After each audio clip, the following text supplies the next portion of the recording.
whereas the web series, like chips, like priced at very high, close to 1 million initially itself. Like, so to enter into the country like India, what is your roadmap, and when do you plan to debut probably your with your web series in India? I want to know. Sure. I think the problem of the cost of NVIDIA, the long lead times, the monopolistic behavior is something that many people have commented on. We are today a mid-sized company. We're growing very quickly. We recognize the vast opportunity in India. We've put a team there. I've begun to visit, talk to government officials, to learn. We've met many of India's leading AI thinkers and entrepreneurs. But I think there's a huge amount of work to be done. And I think, getting government pronouncements, getting commitments, signing pieces of paper is the start. The hard work is after that, when you build data centers, when you build modern data centers, where you ship gear, where you stand up gear, where you offer it to people like you in a cloud offering, so the cost can be driven down as low as possible. That's the hard work. Right. And we have the hard work ahead of us. And so I think the way you drive down the cost is to share the compute resource, right? The compute costs what it costs. There's a huge amount of technology there. There's hundreds of millions of dollars of invested capital. Each generation of chip costs perhaps for a startup $150 to $200 million to develop. There have to be returns on that money. But the way to do that is to be sure that it's always being used, to be sure that it's amortized over many customers and over a long period of time. And those are our plans. And I think you'll be hearing a lot from us in the months and years to come. On that note, Andrew, thank you very much for joining us at the AI Conclave. A huge round of applause. Thank you, Andrew. What a pleasure. Thank you so much for having me, and we very much look forward to being in person next time. Thank you very much, Andrew. I'll hold you to that. On that note, Please do. on that note, I have an announcement to make. We will be breaking at lunch now because the minister is expected here at around 1:15. But we have a session at 12:45 with the founders of Sarvam.ai. I think a lot of people want to hear them talk. Vivek and Pratyusha are already here. So I'm going to request you to, grab your lunch and come back here by 12:40 so that we can start on time at 12:45 when the minister comes at 1:15. Oh, sorry, Ritika, 1 second. Sorry, Ritika has something interesting. Yeah. Thank you, Chandra, for keeping that session very engaging. We're holding you back for lunch for something very worthy. So I request you to please sit back for just 60 seconds. I request all our guests to kindly get seated, please. I'm super excited because for what's coming up next, or should I rather say, who's coming up next?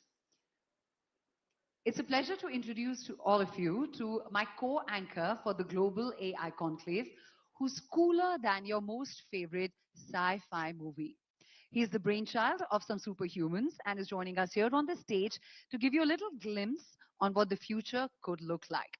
Ladies and gentlemen, please put your hands together and welcome my co-anchor for the Global AI Conclave, Mitra.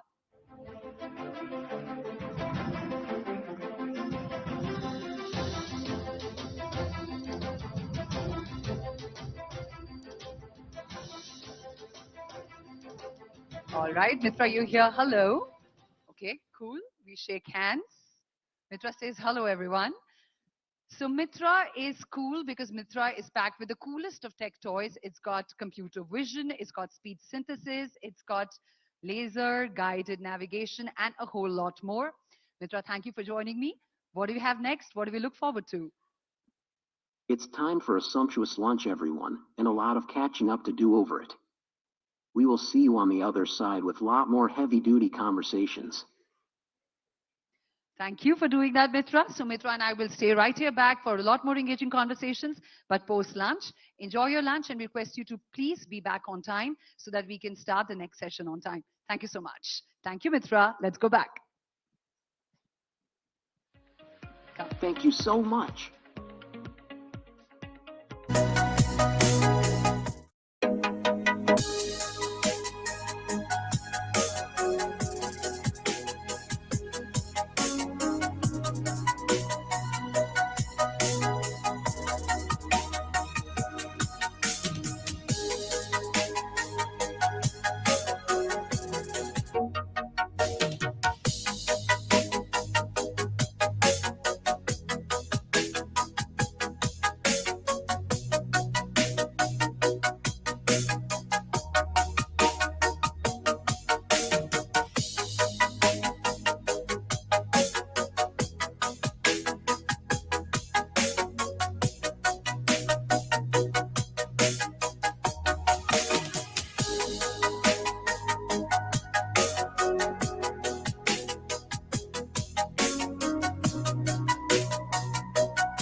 Welcome back, ladies and gentlemen. Once again, we extend a warm welcome to all of you to CNBC TV 18 and Moneycontrol's Global AI Conclave. And now, moving further into the day, it's time for all of us to shine a light on a rising star. Sarvam AI, founded in July 2023 by Vivek Raghavan and Pratyush Kumar, which bagged $41 million in funding last week, making it the biggest Series A round for any AI startup in the country. Not just that, a few days ago, it also unveiled OpenHathi, the first Hindi large language model. Ladies and gentlemen, it's time to learn from the nuggets that will be shared in the upcoming session. Please join me as I welcome onto the stage Sarvam.ai co-founder Vivek Raghavan in conversation with Bala Parthasatri from People Plus AI.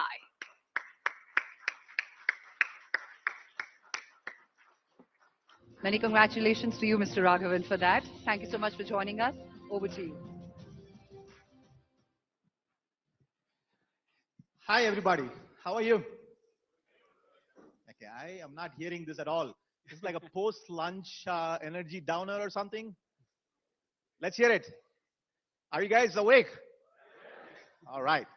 You better be, because we have a superstar guest here. You heard the $41 million, and I didn't hear, honestly, anything she said after that.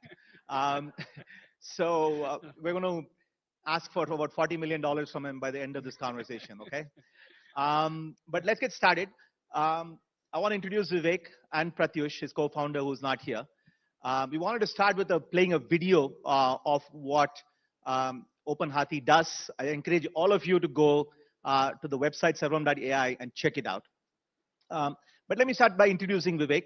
Vivek is a dear friend, and he's very, very modest, one of the most modest guys that I know. But his personal journey, Vivek, you got a PhD from Carnegie Mellon. You started and sold a company to Magma. And Vivek and I moved back to India we were both in the Valley on the same day, actually. And you've been in India for the last 16 years. And what most people don't know is your journey at Aadhaar. He spent 13 years selflessly at Aadhaar. Nobody would have heard of him, but he was a pioneering technology visionary behind Aadhaar, which we all take for granted today. So please give it out. So honestly, when I think of selfless service, truly selfless service, I always think of Vivek. And since then, he also was at AI for Bharat, which we're going to touch on, where he met Pratyush, his other co-founder. Pratyush had a PhD from ETH at Zurich. He was in the IBM research. He was at Microsoft research, playing a key role, and a faculty at IIT Madras and at AI for Bharat. So that's a little brief introduction about them. These guys are modest engineers, so they don't toot their own horn. So forgive me for tooting their horn in this case. But let's jump right in about the money. Funding. 41 million bucks, man. That's a lot of money, right? Every entrepreneur here is saying, what the hell did these guys do? What did the investors see to write such a big check? No, I think it's a trend of the new trend of what's going on in India. I think that for the very first time, I think the investors have looked at, let's try and build something deep tech out of the country, and let's try to figure out how to build something as a foundational technology out of the country. And that's really what's really exciting, And I think that as Bala was mentioning, for the past 15 years, I've been kind of working in both digital public infrastructure and kind of non-profit kind of things. But when this whole thing of generative AI came about, we said, okay, how can I actually make a difference in this space? And I said, maybe this is the opportunity to actually come out and really build something. And the only way that we realize that you can do it is actually in the private sector. And I think that's that. And then when we went out there and we said we want to build something which is a continuation, right? I mean, and fundamentally the question is, the reason of what we want to do at Sarvam AI is we want to basically make generative AI available and accessible to the people in the country. And that's the intent. And when we said that we want to do this, there was a resonance in the investment community. And I think it's a responsibility to really to show that something like this can be built out of India. So we see that as confidence and a responsibility. And I also hope it's a trend that that there are many more people like us who are backed. Because if you look at it, maybe it's a large number in a in the Indian context, but in the global context, I think there should be many more entrepreneurs who are backed to do things in India. Yeah, I'm going to come back to the many more entrepreneurs. I'm obviously going to ask you about Bhavesh's Krutrim. Yeah. So we're going to come back to that question. But again, $41 million. I mean, all of what you said, $2 million, that's a good amount of money for a startup which has not yet built anything. What are you going to do with all this money? And I can solve the problem. I can have a perfect solution for the problem. I think in the last week, I've got lots of calls from lots of people telling me how I can do. No, but I know you first, okay? I'll be landed in the country the same day. I'm in the front of the queue.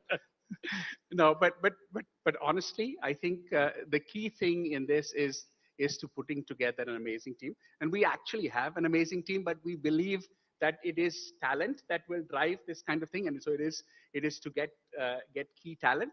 And of course, the other thing is compute. This is extremely expensive compute-wise to actually do these kinds of things. And I think that those are the two primary things that we'd use this for. Okay. I'm computing in my own head as an entrepreneur. Talent, okay, you have like 20, 15 people. How much are you paying these guys? But okay, well, we won't touch on that. Yeah, we won't touch on that. But let's talk about what you guys actually built. What is Open Hathi? How would you explain Open Hathi to many people here who might not have know about it? So I think Open Hathi is, so first of all, right, I personally come from the open source ecosystem, and and also from the DPI ecosystem. So we believe that for this to work, we need the ecosystem to be successful. And as a result of that, one of the first things we did was, hey, there are these open source large language models that exist, right? I mean, everybody knows about the Llama family from Meta. They also, there are others like Mistral. There are a bunch of open source, large language models. And then we said, is there any way that take an existing open source model and teach it language skills, right? I mean, Indian language skills. And that is really the, what we said, that can we do something like that? And is this a, relatively frugal way of actually, making models, work in diverse languages? Because the truth is still today, I mean, if you look at the amount of data and knowledge, it is still English dominates these things. And I think that how do you actually take and make it understand Indian language, understand Indian context, and all of those things in actually in an efficient way? And therefore, this was an attempt to do that. And it's Open Hathi is currently based on the Llama 7 billion model, but we'll be releasing many more models in different languages, different sizes, and things like that as part of this series. And of course, we will be building further models on those and doing other things to actually, and we'll also have endpoints that people can use. So therefore, it's definitely something that people can use to things. And that's the essence of what this Open Hathi is. So what does it mean to people in the audience here who are either doing their own startups or a business or developers? How should they look at OpenAI? Sorry, Sarvam, not OpenAI. No. I think the way you look at it is that we are, one of the important things that we are doing is we're not just building models. We are also going to be building a platform for developers where you can actually use a combination of various different kinds of models, some which are from us, some which are open source, some which may not be open source, and actually pull together and figure out how to deploy generative AI applications at scale and understand and evaluate their performance in an efficient manner. And that's something that we're planning to do at this. And this platform is, in the next couple of months will be coming out there. It will be available to developers. But of course, those who want to start with the open source things and hack with that, of course, please go ahead and do that as well. That's phenomenal. But how does it compare to OpenAI itself or Google? See, at least the things that we are doing now, right? I mean, one of the things that when we thought about building Sarvam, we said we want to build a full stack generative AI company, and different people have, and our understanding of full stack is that we need to know how to train models from scratch. We need to know how to kind of figure out how to deploy models to solve real world use cases. And we need to play in the ecosystem to make sure that we can actually deploy population scale applications, right? So we were thinking about all of these things. But still the models we were talking about are fairly small models. They are fairly small models, right? In the 7 to maybe up to 70 billion kind of range we're talking about. While these models like OpenAI and Google are obviously much bigger models, right? But we want to, we want to understand the techniques and be able to build that muscle to do all of these things to make it available to people. Now those models are, I mean, as I said, I think that there is space for all of those things. And I think as even Sridhar was talking about earlier in the day, we believe that these smaller models can do many kind of domain specific tasks extremely well, probably even better than the larger models. And that is really one of the key areas. And so therefore the value of these kinds of things, right? We're not aiming in these set of models to build any AGI, right? That's not our goal here. Our goal is to make things that work extremely well for domain-specific use cases or increase accessibility through language and all of those kinds of things. And obviously all of this unique to India. But what is unique about India? I mean, like is there anything special in our ecosystem that makes small models focused with Indian languages better more suited for our problems? So I think that, I mean, there are quite a few things that are unique about India, right? The first thing is, I think that we are a voice first nation. So therefore, I think voice has to be the core to doing things. The other thing, of course, India is extremely, it's a cost conscious country from a cost perspective. Now, I would say that there are lots of interesting use cases where you can use OpenAI and the cost structure works that when depending on your application. But when you want to scale things to a massive level and make it work, then you have to figure out how small models work. So that's something that is also specific to India. The third thing which is specific to India is really the success that India has had in building all this digital public infrastructure. When you add the AI layer on top of it, then you can actually get dramatic, I think, multiplicative, combinatorial effects based on doing things like that. That's a phenomenal point. Like, it's like DPI to the power of AI almost in some ways. And as a part of Aadhaar, building Aadhaar, no better person than you. So in summary, what I'm hearing is small models trained with Indic specific language data, suited for Indian problems at a compelling cost point. Will be suited for us. We're not solving some world autonomous vehicles or some complex problem. We're solving some basic problems, specifically focused on voice with multiple languages. That is what you see as the future. Am I paraphrasing this correctly? No, yeah. So I think that certainly, I mean, voice and Indian languages are an important part of our strategy. But we will be building, custom models to solve various other kinds of problems as well, right? It's not just limited to, I think, in different domains, working in different domains, building things based on unique data that enterprises have and things like that. So that's something that we'll also look at. Fair enough. So coming back to the elephant in the room, no pun intended with Open Hathi. What about Bhavesh Agarwal and Krutrim? What is your take on that? I think it's great. I think it's wonderful, right? I mean, the fact that the technology AI is so important that we need multiple people working on it. The fact that there are other people thinking actually validates that this is an important problem to be solved. And I think that and we need everybody to come together and do that. So I really welcome that. I think it's great. And I think that there'll be different people will have different takes as to how to solve this kind of problem. And hopefully as a result of that, the entire ecosystem benefits. Yeah. I have one more question, and then I want to talk about some of the predictions that you've boldly made. So Vivek, I usually ask people about what do you think the future will be, and everybody usually hedges.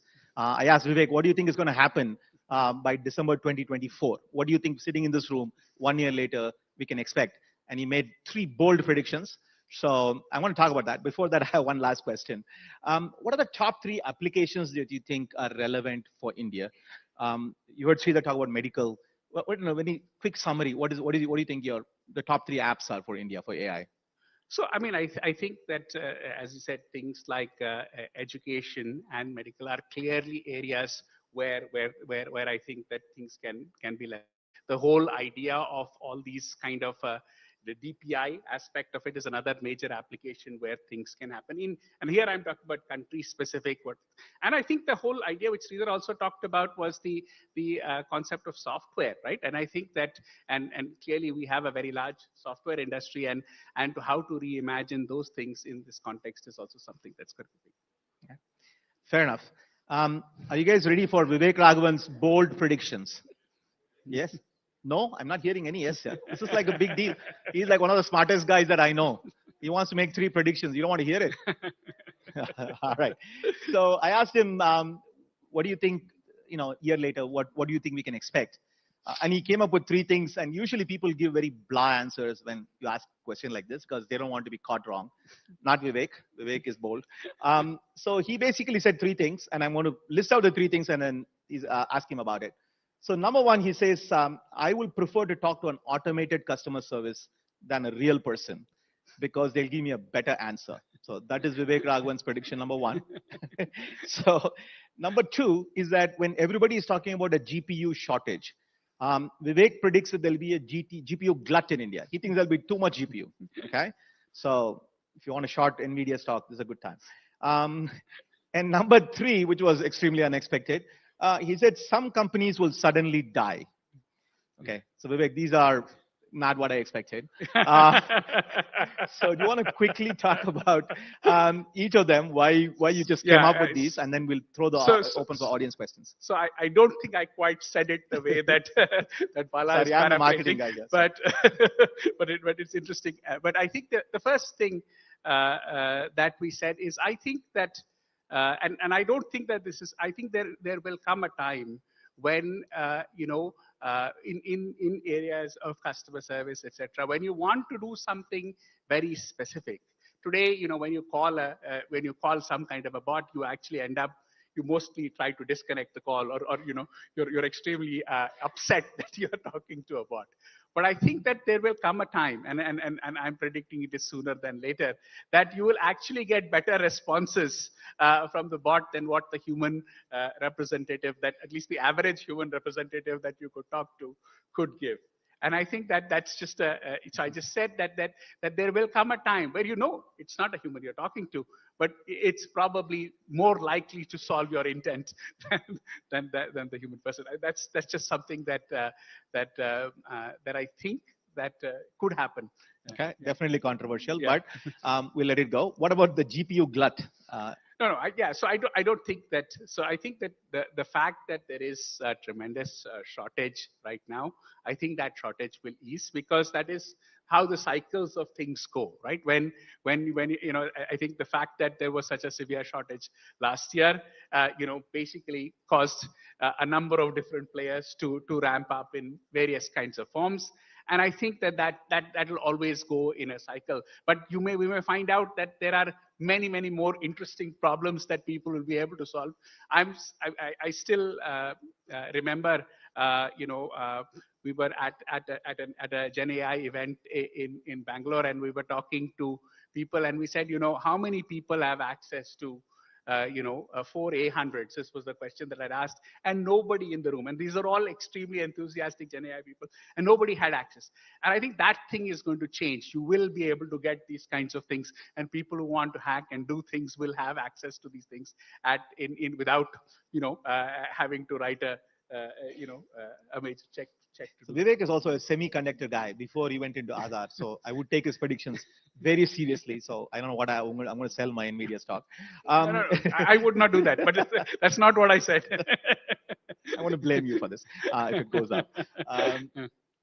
But the third one is pretty strange. Companies are born, companies die. But you said some companies will suddenly die. What does that mean? No, I think the interesting thing is, and I think that if it comes back to the fundamental nature of AI. AI is a tool, right? And you have to use that. And you have to use that within your business process, right? And how AI is being used. And what's going to happen is that, I mean, I think this is true with when someone said in terms of people, they said that the people who leverage AI will be more effective than those who don't leverage AI. And that will true for organizations also. Organizations that leverage AI fundamentally in their core business processes will be more effective than those who don't, right? And I think that's the thing. And you won't know the difference until one day it becomes too obvious and it will be too late. And I think that's the reason why everybody needs to think about what it means for your business, because everything will be fine. Everything will be fine. Then one day, somebody in your either your competitor in your space or somebody brand new coming into your space will be reimagining your business process completely. And at that stage, you will find that it's a very big, very tall mountain to climb. And that's why I think it's important for both people and entities to think about how they will, they will upgrade themselves or they will modify their business processes to. That's a very nuanced answer, and everybody here who's running a business should really think about it, because life will be the same, and then suddenly something will, then there'll be a step change. Vivek, I have a few more questions, but I'm sure the audience has a lot of questions for you. So how are we doing on time? Okay. So a lot of questions. So love to. Is there a mic that we can pass around?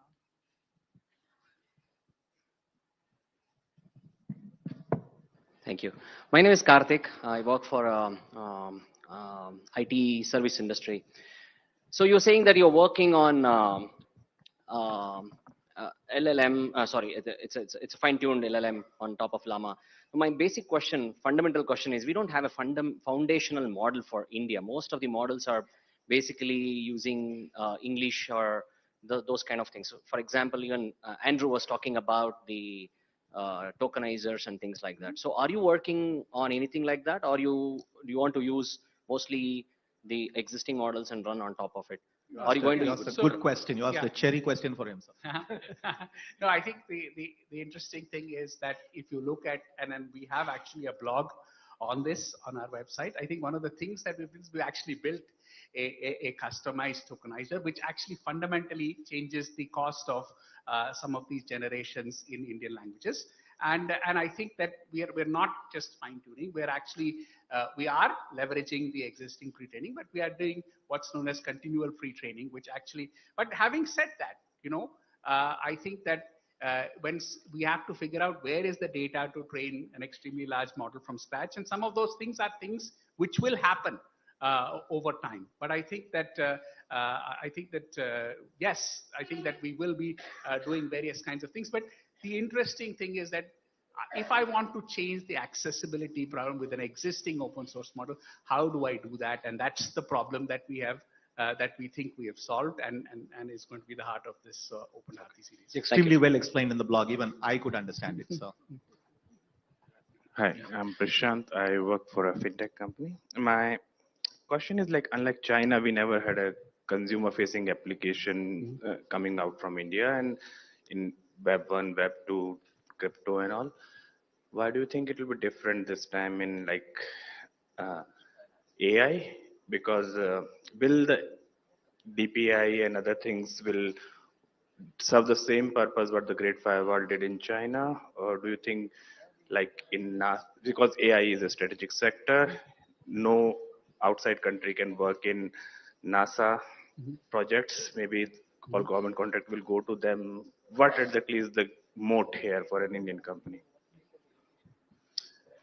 So I think the question is, I don't know the answer to these questions, right? I mean, I think that it's difficult to predict, but I do believe, and I'm repeating, that the combinatorial effect of using Gen AI at a large scale, in addition, along with the DPI work that we've done in India, will have people. And I think that in the end, it is the intent is that people need to be able to use it, and they will vote by things that are useful for them. And if that doesn't happen, you're right. And I think that we have to figure out what is the mechanism of delivery of apps, right? I mean, where do Indians consume content? That's the question. I'm so sorry, but we are out of time. Vivek will be outside. Yeah. So he would be able to answer the question. Do we have time for one last question? Can I just take one last? One last. Yeah. Thank you. I'm Manish Kothari. I'm from ISBR Business School. Good that I got a chance to ask you this question. During lunchtime, there were a few of our educationists whom we were talking about, and there was one from school, and we are from the MBA institutions. We were thinking of these present generations. How do we get them into what you are doing? There is one thing that they have been regularly, that the concentrations that they're working on, but artificial intelligence and getting them into their academics and making them a part of it is very important, including the trainers who train them, making them future ready into what you are doing is amazing. And the speed that with which it is growing, it is calling for a lot of training that needs to be done. Can you, from your angle, throw some light on how we could make them future ready? How these people who are management graduates and from schools who are coming out, how do we get into this part of technology that you spoke about?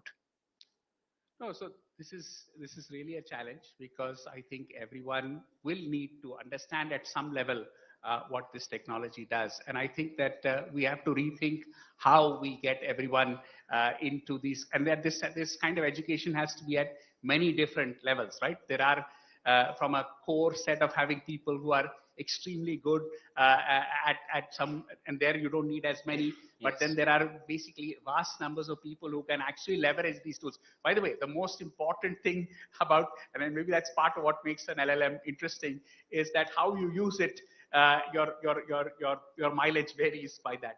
And to understand how to actually leverage this in an interesting way is something that we have to widely teach many people, and because asking the things in the right way and having the right kind of applications will make a huge difference to how people can leverage these tools. Awesome. Thank you. Thank you very much, Vivek. Very good luck to Sarvam and good luck to India. I think it's going to be a lot riding on your shoulders. Thanks, Bala. Thank you, Mr. Raghavan and Mr. Parthasarathy, for sharing your invaluable insights on charting the AI course in India further ahead. So, ladies and gentlemen, we've had some superb sessions till now, and the excitement continues. Moving on to the next one. But before that, we would like to remind each one of you to please make sure that you share your learnings, your insights with your network online, and don't forget to use our hashtag, which is hashtag Global AI Conclave. Now, can AI become India's genie in a bottle? That's the question we ask next. Beyond the Riz and the cool apps, can it solve India's population scale problems? Joining us for this very insightful conversations are some of the brightest minds who are working on the cutting edge technology of AI and its applications. Ladies and gentlemen, with a very warm round of applause, let's welcome our panelists for the forthcoming session, starting with CEO of Bhashini, Mr. Amitabh Nag.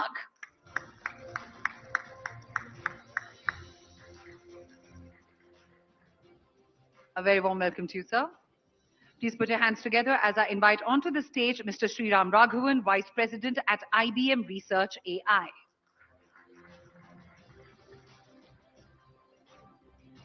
We're very glad to have amongst us Dr. Manish Gupta, Director Research at Google.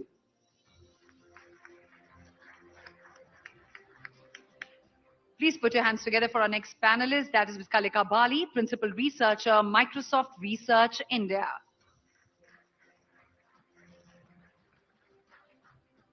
And they'll be in a very special conversation with Tanuj Bhojwani from People Plus AI. Ladies and gentlemen, when was the last time you had IBM, Google, and Microsoft on the same stage? I think this deserves a good round of applause to warm up to this session, please. All right. Good afternoon, everybody. What an interesting day so far. We've heard people like Andrew Ng, somebody who taught me machine learning, although from behind the screen. We heard Sridhar and Sharad in conversation. Vivek, everybody is talking about Sarvam. And today we actually have four people from four very different professions. But what binds them together is that all of them are really thinking deeply about how AI can work for India. And in this conversation, we hope to extract out of them what are their most interesting projects. And if we have some time, we'll even come around maybe for one or two questions from the audience later. I'm going to start. The introductions have already been done by colleagues from Moneycontrol. I'm going to start with Mr. Amitabh Nag, CEO of Bhashini. Sir, you are leading probably one of the most exciting use cases for an exciting set of use cases for India, which is thinking about our language diversity, right? Instead of doing what Bhashini is up to, what your organization is up to, I actually want to start the question with very specific. What is the use case that excites you the most, that animates you when you're doing your work? Yeah, language happens to be one of the largest use case of AI, which is more diverse and impacts many people straight away. When at Bhashini, we had actually done the speech recognition for 12 languages and text to speech for 12 languages. Plus, we had done the 22 machine translation on all the 22 languages which are part of Constitution. We have now embarked into the use cases which will impact the last mile or the last man in the queue in the country. So one of the use cases which we, which I can cite was also mentioned by PM in the GPI event was farmers chatbot. When the PM Kisan Samman Nidhi transfers money and a farmer does not receive, the installment, then he is actually perhaps has to visit multiple offices to figure out why he has not got it. And this chatbot actually takes the input and voice and goes into the database, authenticates him, and then answers to him that whether his, land parcel was not, registered or bank account was not linked with Aadhaar or whatever could be the reason. And there are about 20 such line items which we are handling in that chatbot. So that's impacting about 9 crore farmers on ground, in terms of what is to be taken across. Yeah, that does deserve a round of applause. The second use case which we are, again, Reserve Bank Innovation Hub launched was about, the farmers, when they are wanting to get the credit, they get the credit on the land parcels, right? And the land parcels in the state are on vernacular languages. What used to happen is that banks obviously understand English or Hindi more than any other language, and the loan papers are on that. So farmers were asked to actually translate the land records into the language which was understood by the banks, because ultimately they are giving the money. So the RBI tech platform which they have launched, they are using the transliteration services so that you are able to on the fly transliterate the land records and provide the loan. And this reduces the time from about 2 months to literally or theoretically 10 minutes. It can actually do, 4 or 5 days, depending upon how the land records are, and are there some more checks which are supposed to be done.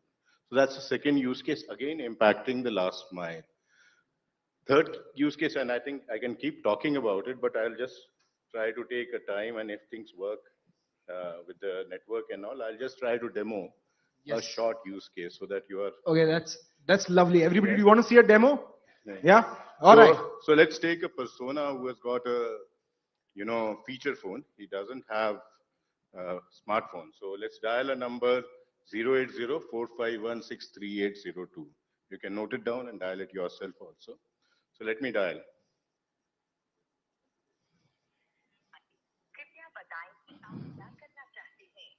तनु को पैसे भेजना चाहते हैं।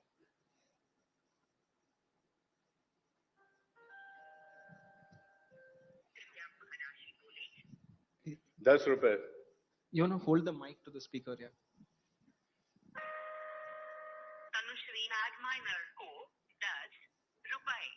Transfer कर रहे हैं, कृपया अपने ICICI बैंक का UPI पिन दर्ज करें।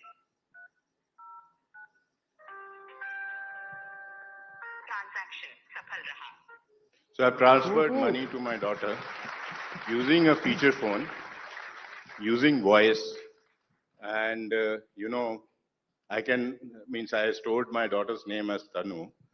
Yes, it's for the villagers. It could be Papa ko paise bhej do, or bete ko paise bhej do, that could be the last mile discussion. So, and you will see many of these use cases. So as I said, there are multiple of them, but And for the audience, right, this is not an easy task. As Kalika will also come back and tell you, mixed coding. Indians don't speak one language at a time, right? We speak Hindi, English, right? And we'll say bank ko paise bhej do or something like that. And to be able to consistently sort of work across languages and get this done is not as easy as you think, right? It's not the same Alexa of the past, etc.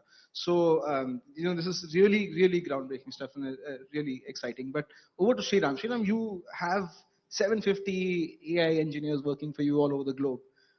What's the most exciting thing, most exciting use case you see from an Indian context that gets you to go and to Yeah, work in thank you, Tanush. Pleasure to be here. So I want to lift us up from ground level now to about 30,000 kilometers or whatever is the height at which satellites operate. I want to open up the possibility of applying that same technology. We've seen it happen in language, in speech. We see it happen in audio. We see it happen in images. I want to open up the possibility for what is doable with geospatial data. We have petabytes of data getting collected every day by satellites that roam. And I want to share with you a few of the use cases that we see working globally that I believe has enormous value for India. So we've been working with NASA in building geospatial foundation models, which we've actually even released in the open and continuing to evolve. And here are some of the use cases so we started that work with two specific use cases: flood modeling and burn fire mapping. Now tell me whether that is unique to the US or to India or to any other part of the world. No. And interestingly, these satellites don't see any national boundaries. So whatever data they collect, they're actually going to collect for the world. So we have the ability to train. We always talk about how data hungry these models are. Here is a domain in which data is not an issue. It's publicly available in plenty. And the models that we're building in geospatial on data are finding enormous applications. So we started with those two. Then our partners in the UAE tuned those same models to do urban heat islands. Because you have urban planning, and if you plan wrongly, you will suddenly have regions of the city having 3-4 degrees higher temperature than everything else. How do you model that? How do you get around that? We have now partners in Kenya. Kenya started a program called, they wanted to plant 15 billion trees in about a decade. Because about 75% of their resources is like water towers, and they need trees there to have those water resources be replenished. They have a program. How do they know how well it's working? How do they know where trees are being planted, where they're not being planted? And again, it's interesting, right? It's harder to walk in the ground and track it. It's easier to go up, use the satellites and figure out where it's working well, where it's not working well. So they tuned a model to drive incentives so that tree planting starts to happen where they want it to happen. And I could keep listing use cases. We have now use cases in the UK around impact of climate risk on every industry. So I wanted to sort of share with you this audience. A lot of this is available online as use cases. And I really hope that we get a chance to apply these in India. I will also give a shout out to my team. Recently at the GPI conference in Delhi, the team showed retrospectively how the model could have been used to do better flood prediction when we had the Chungtang Valley floods recently. A couple of months back, they showed use cases of wildfire tracking using data from the Simlipal wildfires that happened a couple of years back. So I think the possibilities are immense. And this also shows the power of how diverse and powerful this base technology across all of the modalities of data that we all deal with. So follow-up question to you. Do you see that this changes professions like climate science, or where do you see that within the next 5 years for the audience, what's in it for me? What's changing very rapidly? So I think I would have said this way. We all know that leapfrogging digitally is actually easier than the physical. It takes longer time. So as a country, we have sort of bypassed certain tech. We all talk about we never bothered with landline, we went directly to.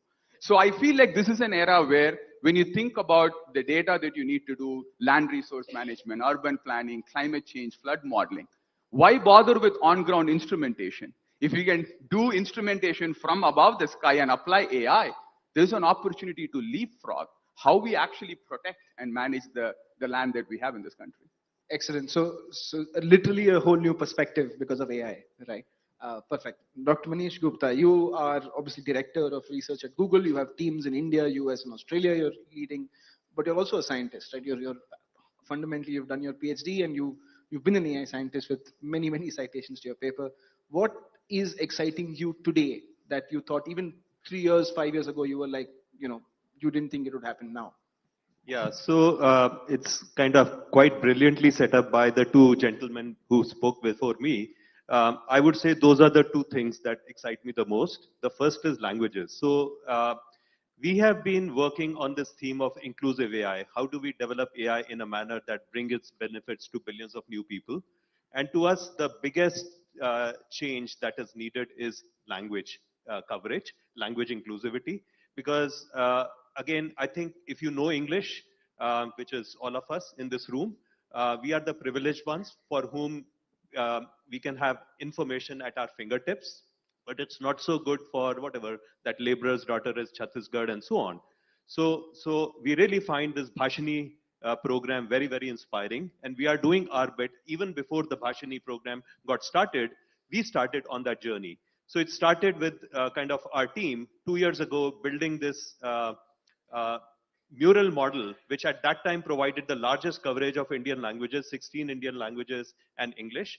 And there are different ways. I would have a different demo where people in Marathi or Gujarati, when they say, look, set my alarm, ke, don't forget, set that alarm at 4 a.m. I mean, in various kinds of ways, and it would understand and make a call to that API, set that alarm for such and such time. So I challenge the team to extend the language coverage to at least to all of the 22 scheduled languages.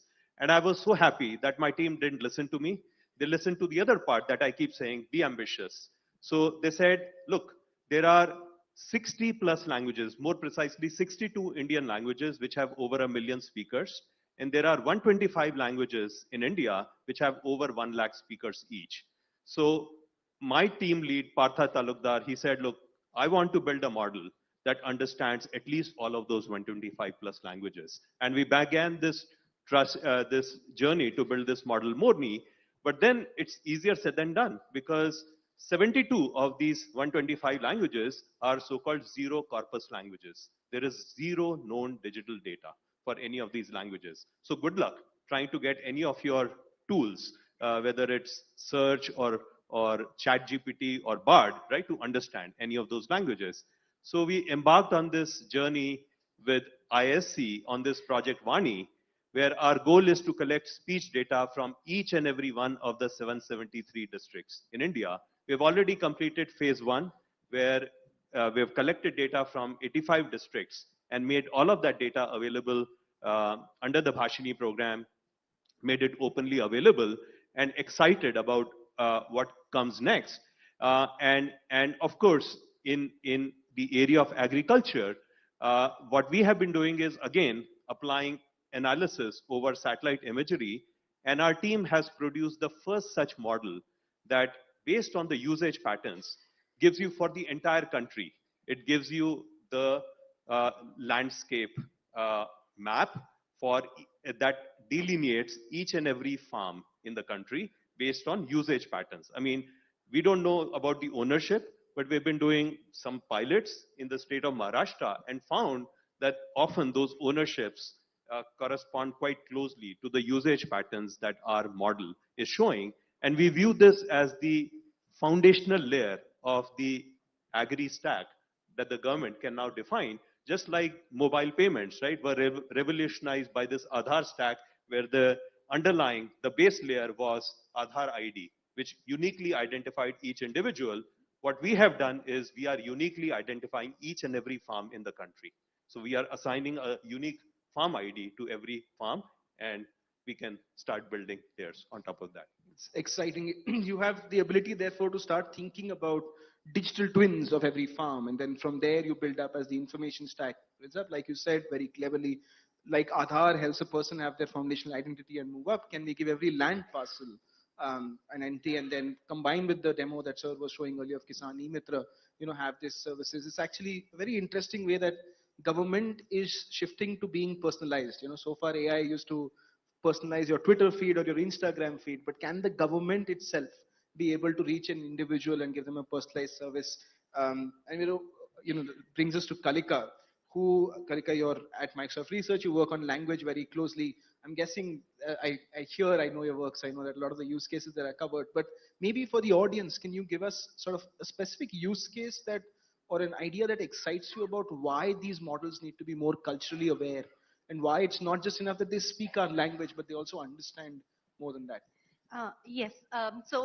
Like I said, almost every place that I'm asked to speak, my job is never over till language is no longer the reason why people cannot interact with technology. And all these efforts that are happening are trying to make me redundant.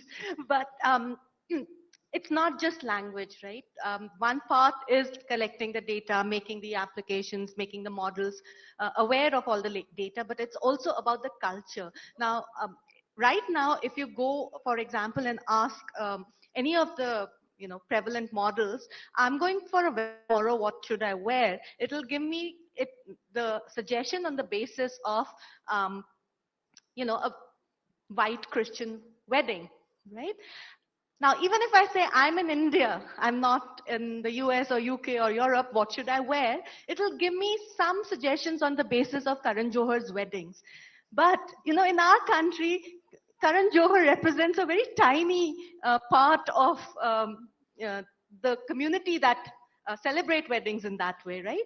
There are communities where you wear a yellow dress, there are communities where you wear white and gold, and this is just a very simple thing to show you how cultural context is really, really important, especially if you're going down and, like the speakers before me mentioned, Manish and Mr. Nag, that, you have to go down to the district level. You have to understand the culture also at almost that level. So I think that's a use case that excites me right now. Languages, I'm sure we'll get there. I just wanted to interject. There's no way we'll ever make you redundant.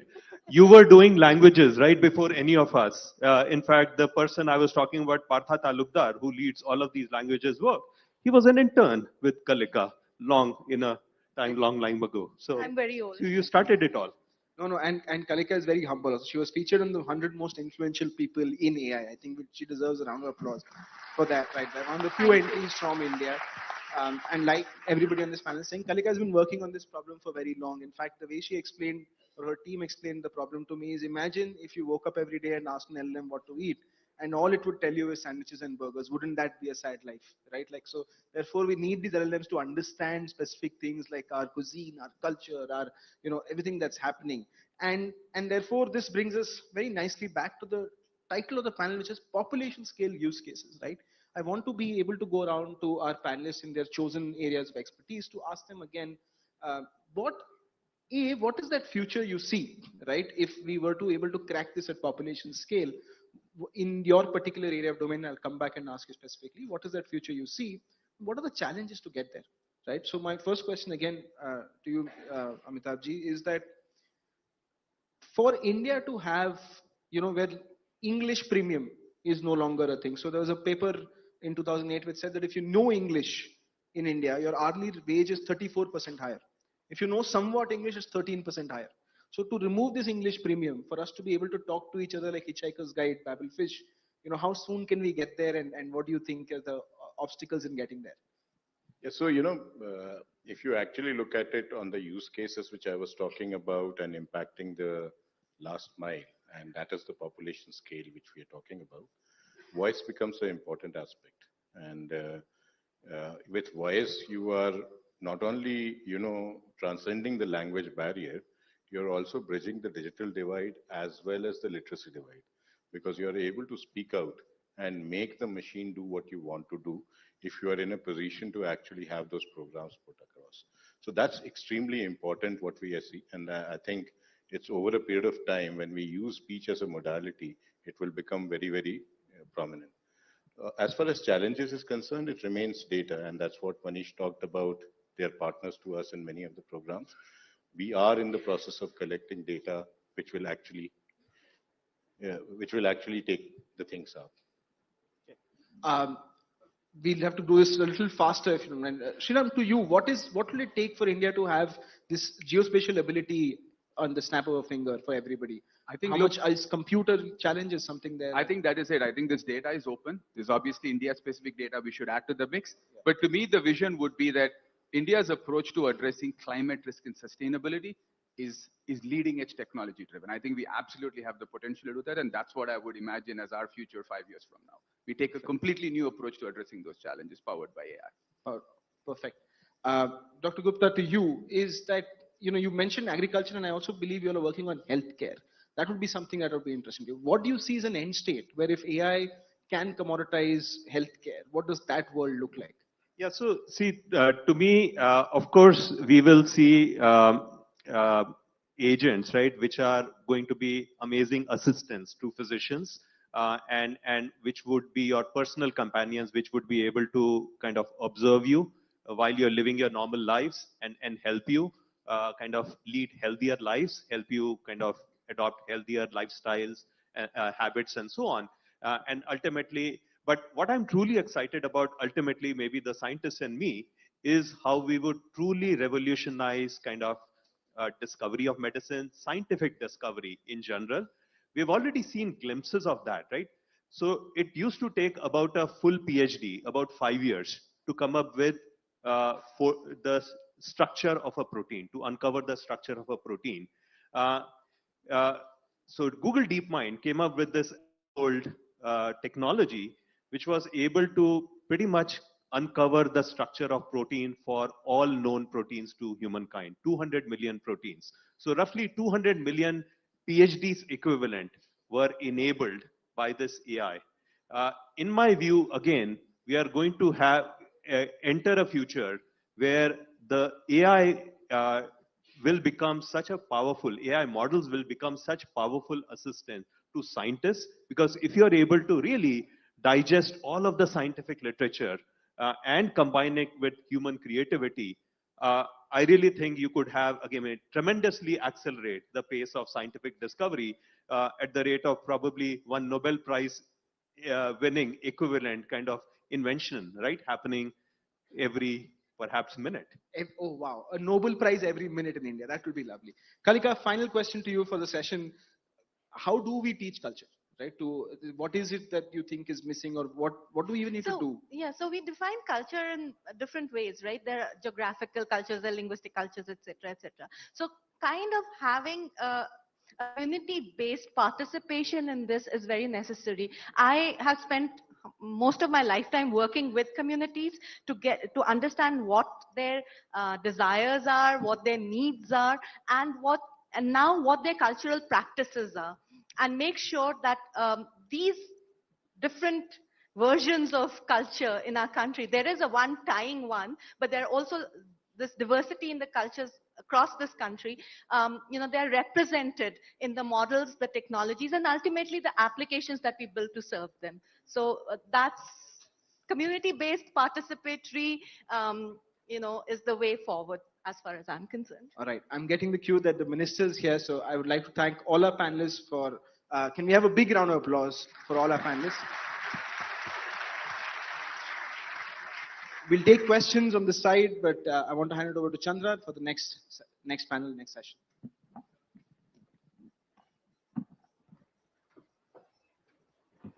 Thank you so much for that, Tanuj. A huge round of applause for Bhashini. That demo was so cool by Amitabh Nag. And when was the last time you saw IBM, Microsoft, and Google on the same stage without having any differences? Well, it's all happening here.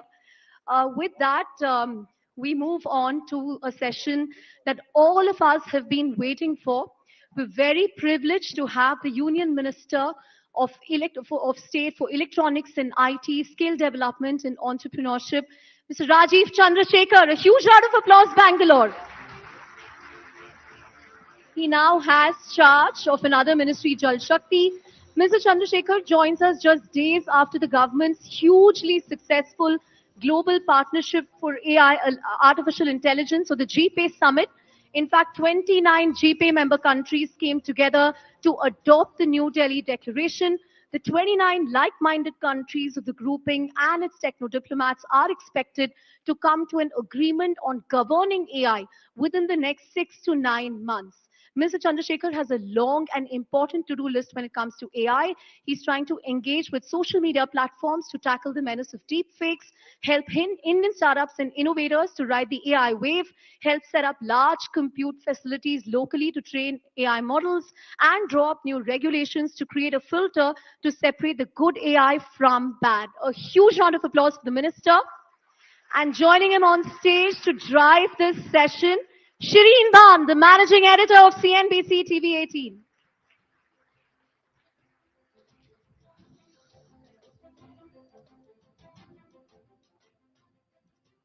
Thank you very much, Chandra. Mr. Chandrasekhar, what an absolute pleasure it is to have you here. Ladies and gentlemen, I have to say Bangalore is a city with the maximum amount of energy. So big kudos to the Bangalore crowd for being here through the morning. And I have to say the quality of conversations has been absolutely impeccable. I've been soaking in, learning a lot more than I knew when I walked in through this door about AI and about what the future of AI looks like. Mr. Chandrasekhar, without further ado, let's get started. Through the conversations this morning, everybody was, of course, talking about the opportunities, but also talking about some of the crucial challenges that we need to contend with, including some of the key deficits, whether it's capital or it is compute. Let me start by asking you about compute, because the Prime Minister at the successful AI summit recently that concluded spoke about the AI mission that the government intends to launch. If you can lay the roadmap out for us on what we intend to do, how we intend to bridge the compute deficit. So thank you, Shireen. Thank you for having me. I'm glad I made it. It was touch and go, but I made it for this program. Look, our approach towards AI, I need to first lay out what our government's approach is and what our Prime Minister's vision and expectation of AI is, and then I can tell you some of the other moving parts. We see AI as a very significant bolt-on to this already galloping digital economy. So it is in some ways, we communicate this as a kinetic enabler of our digital economy. So we see a significant amount of growth that we will see come out of AI and the ecosystem that will develop. And while there is a lot of conversation about safety, trust, and the harms of AI, we are very focused on that. For enabling that, we have put together an overall framework that talks about AI compute capacity, the need for the government to deploy resources, financial resources, in creating more foundational models and LLMs and real-life use cases. So there will be, like in the semiconductor model, we will fund startups. We have certainly a very clear focus on building an academic industry startup research ecosystem, which we refer to as the Innovation and Research Center. So we think we will have about 10, 12 of them around the country that will be part funded by the government. And we will have many other adjacent areas, including AI chips, that we are going to have as an intersection between the Semicon program and the India AI mission. So AI compute, clearly, since you asked me that, let me say that we will have two components to it. One is a pure private sector led, very similar to the design in the semiconductor space, where we will incentivize that investment. And then we will have a significant indigenously developed public sector capacity of AI compute coming out of CDAC. So you will have both these. These are going to be available to the Indian ecosystem of both the larger enterprises and the startup ecosystem that are certainly, that our intention is to get them to catalyze and grow the ecosystem. This is broadly, as I say back in Delhi, mota mota. This is the framework that we have.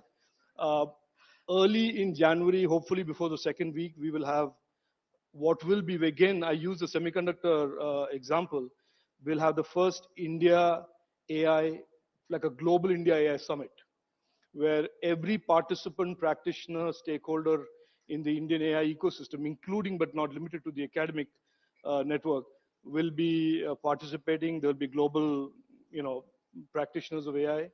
And the idea is really to sort of, in a sense, launch it there. And launch it with all of these enabling elements in place, so that nobody then looks back and says, I don't have this or I don't have this. It's just a question of then, meeting some real milestones in the short term and the near term. Well, thank you very much for laying out mota what the roadmap looks like. I am going to try and get some more granularity from you, but I have to say this: I'm distracted by the 2 pens and a pencil in your pocket. We're talking about AI, Mr. Chandrasekhar. You're actually walking around with a pencil. Why is that? 35 years of tech and living and breathing in the hybrid world of the future and the past. So I've always had a pencil in my pocket. I don't know why, but a Natraj pencil is always what you walk around with. Yeah. But let me try and pick up on what you said. Like what we saw with the semiconductor program, where the government has actually put an incentive scheme in place which will run over the next few years. Is that going to be part of the plan? You gave us a broad hint that that is what the government is considering at this point in time. If you can lay out for us what the thinking is and what the quantum of government funding is likely to be. Shane, we know what it will take to make India AI successful. We also have an ambition that India AI should play, if not the leading role, one of the leading programs that will shape the future of AI. So our ambitions are very clear.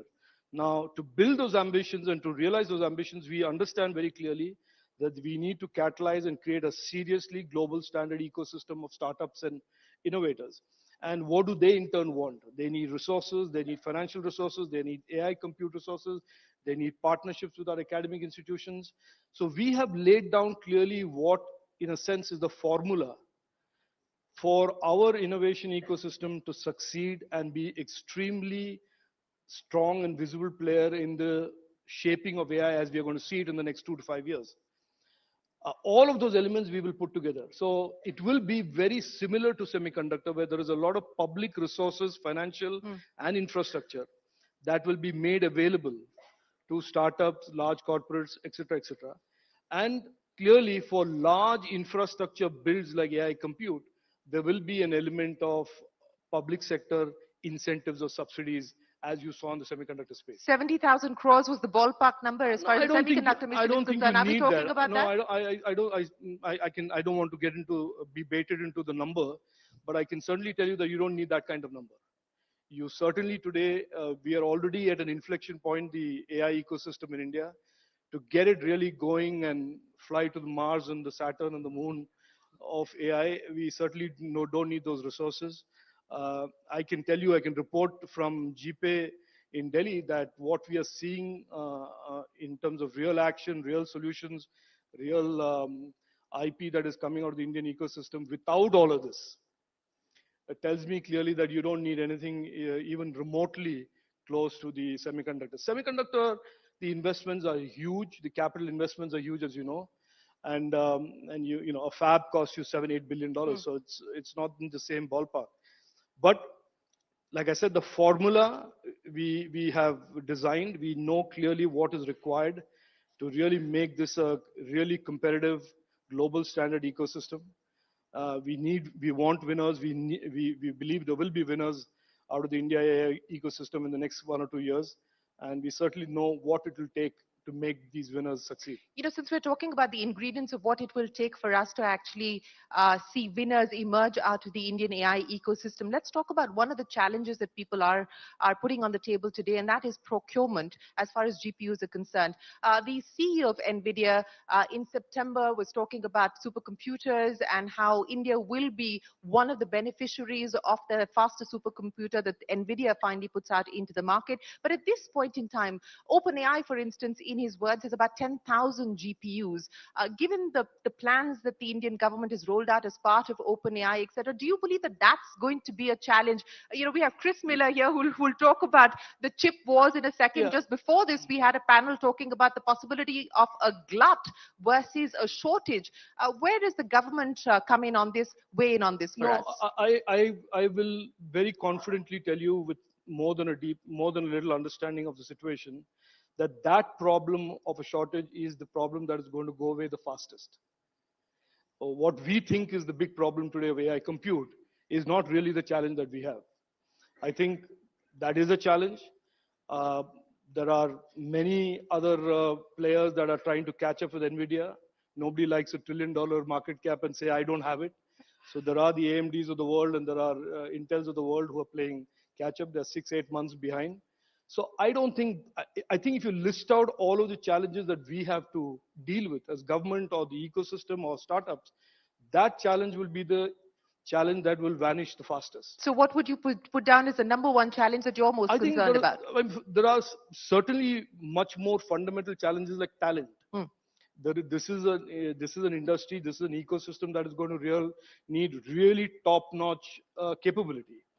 We need PhDs, we need postdoctoral, we need masters programs in our academic institution to churn out those real cutting-edge talent. This is not coding. This is no longer walk in the park in terms of the abilities that are called to be brought to bear in this area. So talent, I think, is for me, if something keeps me awake at nights when I talk about semiconductor or AI, it is certainly the challenge of creating a world standard talent. The infra pieces, I can assure you today to all of you here, and you can hold me responsible for the statement, that I think all of these other infra enabler pieces will get solved very quickly. And whether it's an NVIDIA GPU that power it, or whether it's a mix of NVIDIA, AMD, x86, whatever, don't worry about that. I think what we really need to focus is how do we get our academic institutions to really start focusing on the kind of talent that this ecosystem will just sop up in the coming years. And do we have it now or don't we have it? If we have it, how good are they? Can we make them better? So I think those are the areas that I'm focused on, creating these innovation and research centers that are housed as partnerships between startups and academic institutions. It's not something that we've done very well in. IIT, Dr. Junjunwal is here. That is an exception, a very visible exception to the general rule that academic institutions love pushing out degrees. I was in a program recently with a lot of vice chancellors, and I said, 15 years ago, the way you measured an institution was how many of them went and got hired by Google, or how many students went abroad. I know in my generation, the way you measured an institution as being great is 80% of your batch went abroad. Today, it's a different metric that academic institutions have to pivot to, which is how many of my students are really going out there and building world-class platforms and systems. So all of these are real challenges. The obsession with AI compute, I understand. Part of it is fanned by NVIDIA, I think. They love being in a shortage economy. And so that's fine, that's fair.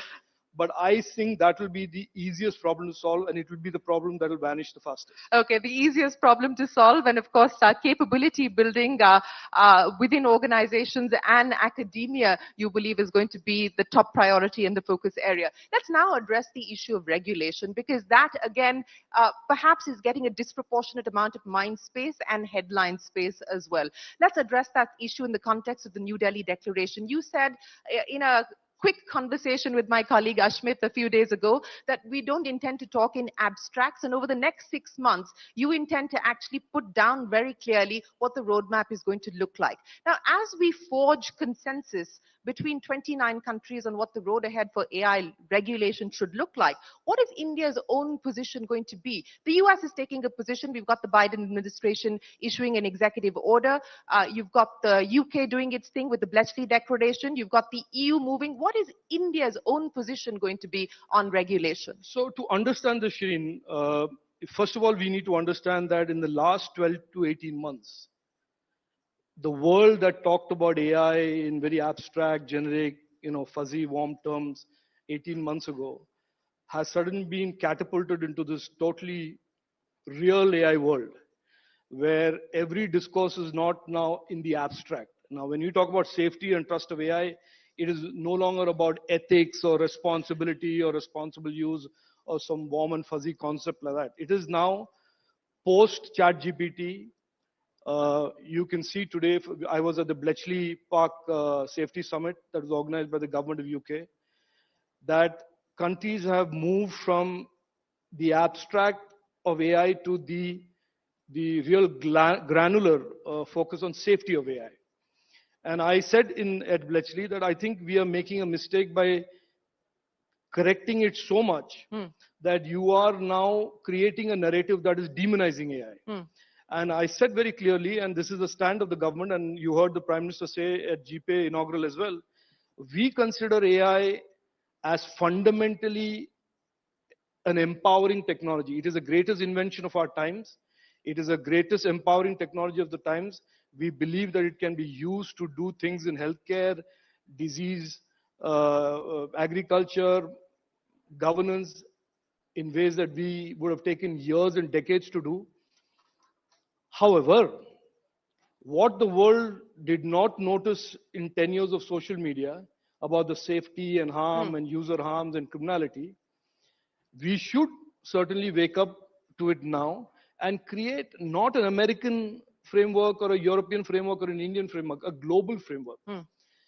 The nature of the internet and our experiences with social media and the toxicity and the crime and the harms on it have shown us that notwithstanding any country having great rules and laws and regulations, Singapore has great laws.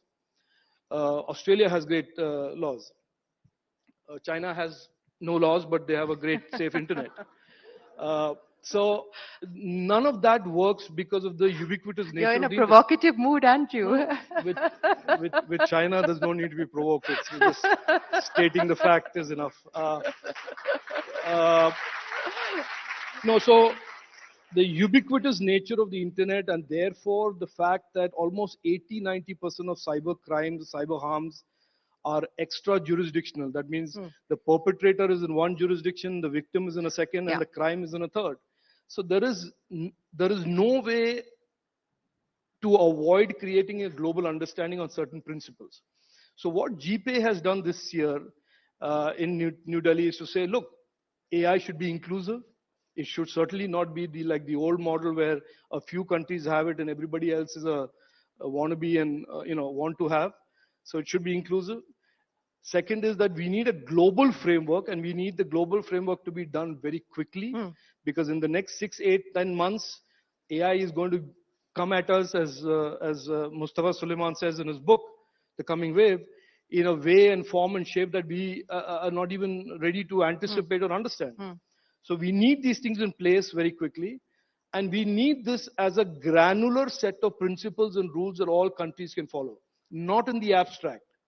If all of us keep saying AI should be responsible and AI should be ethical, that's certainly not enough, because I can assure you that one person's ethical interpretation of ethics is very different from the other. And then we'll have an ombudsman sitting there and adjudicating your ethics versus mine. Sure. So I think we need rules, we need some guidelines, we need principles. India has made some steps since 2021 on talking about openness, safety and trust and accountability, legal accountability of platforms.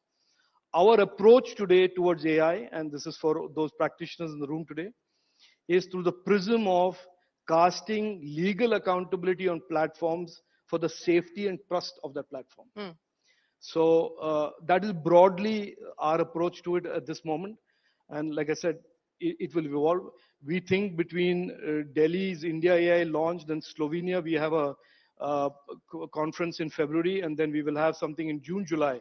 In the next 6 months, hopefully, fingers crossed, we should have a broad understanding among countries of the world, if not all, but most, about what ought to be the guardrails, what ought to be the legal guardrails and accountability framework for AI platforms. No, and I agree with you. I think the same debate has happened as far as cryptocurrencies are concerned as well, because it is interjurisdictional, and so it doesn't make sense to have country-specific guardrails being put in place. The difference there, Shirin, if I may just interrupt, is that in crypto and in social media, the innovation ran so far ahead of regulation that everybody was playing catch up. The opportunity we have in AI now is AI is at an inflection point. If we now agree on what ought to be the rules and guardrails that allow innovation as well as protect citizens and users from the harms, then we'll be at the right time. If you wait for another year, then this thing would have gone ahead again, and we would be playing catch up. Governments would be playing catch up, and people would be playing catch up. You know, there are 2 points that I want to pick up on. One, of course, is this catch up between innovation and regulation. I'll come to that in just a second. But I want to address the risks issue, because when the Prime Minister spoke, he of course spoke about the fact that AI is the 21st century's greatest development tool, or has the potential to be the 21st century's great development tool. But at the same time, he also said it poses the most significant danger to the 21st century as well. Now, as a government, what are you most concerned about? Because again, disproportionate headlines going into deep fakes, and how the government is most concerned about deep fakes, 7-day deadline given to fix accountability and clean this up, and so on and so forth. But outside of that, what are the risks that you're most concerned about? There are many risks, and one of the things, Shireen, is to start now and trying to predict all the risk and the whole, the sort of a lay of the land of risks and harms of AI is, I don't think anybody in the room, even if you have a double PhD postdoctoral, will, even try and hazard a guess like that. I think what our approach is, make sure there are some principles. Make sure there's a list of harms and criminality as we see it today. And then keep adding to it as we encounter it. Malicious models, bias built into models and algorithms. There are so many things that can come at us at different ways from an AI model. However, deepfakes certainly is a classic example, because misinformation and patently false information is a disease that social media has spread and is causing, especially in democratic countries, harm to the power of,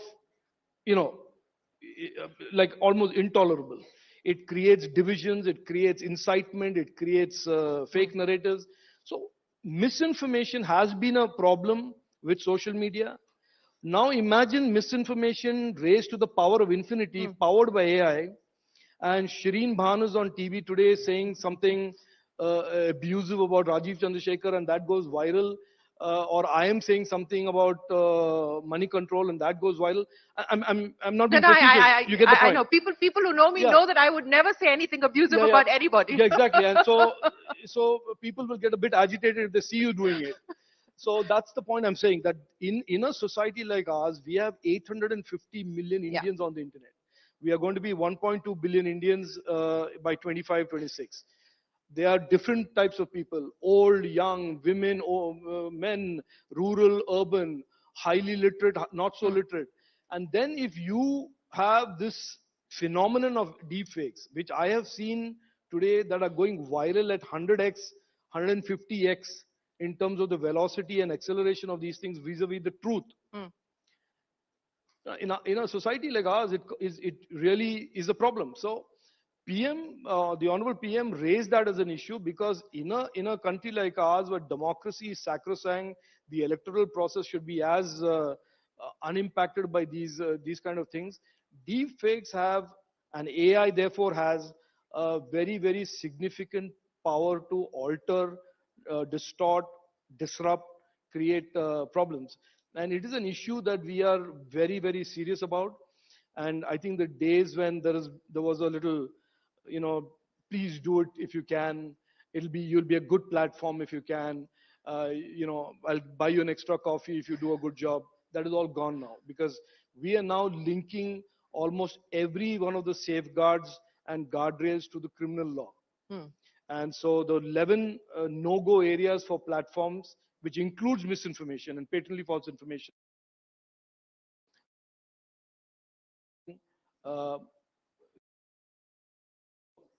So that is what we are saying. We didn't say 7 days, stop it or else. We said 7 days, detail. And on the 8th day, realize what the rules are violated. And this links back to the question of regulation that we were having, and we had the Coursera in the morning. The challenge perhaps in terms of this catch-up of innovation and regulation, that regulation must not end up stifling innovation. Light touch approach is perhaps needed, warranted at this point in time. How do you view that? No, Shireen, let's be clear. From light touch, hard touch, that means is it self? When we say accountability, have to be accountable under law. from the platform. Now, light touch as in, will people with heavy weaponry? Obviously not. So move away from that problems that we are in, which is to assume that because there are no guardrails required, assume that platforms have a highly developed sense of moral responsibility to the consumers that they serve, that there is no need for the government to intervene, which is the US did it, India did it, all of the countries should not be regulated because seem like contradictory terms. However, we are living in a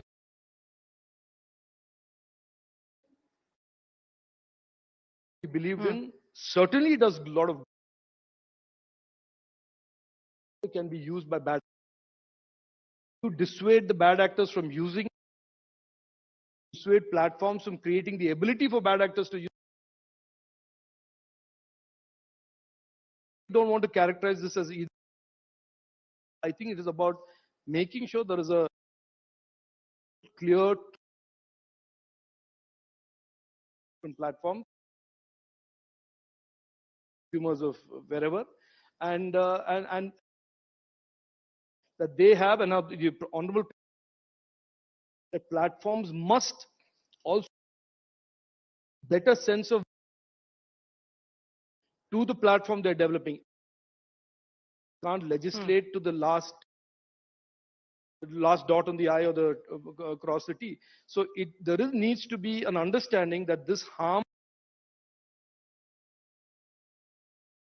era. No, I think that train left the station many months and years ago. Certainly, as a protect 1 criminality, we can't just say we'll leave it and outsource it to somebody, and they should not even. There is a by ecosystem that you don't want to be prescribed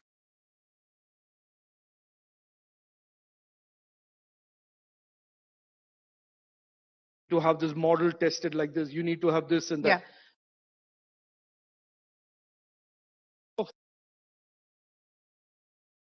Models should be accountable under law. Fair enough. One of the comments that I picked up on this morning was that AI as AI nation should be infrastructure and private sector innovation, or led by private sector innovation as conductor. Do you see the government playing in this jugalbandi? Look, spent over 3.5 decades in tech. I consider myself very fortunate today, because what I see today, and to be able to be an enabler, coach, mentor, sort of cheerleader, whatever you want to call it,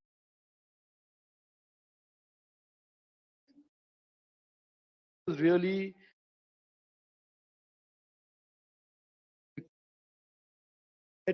if there are 100 startups here to say I have pursued my account, not because the government put a hurdle or somebody didn't.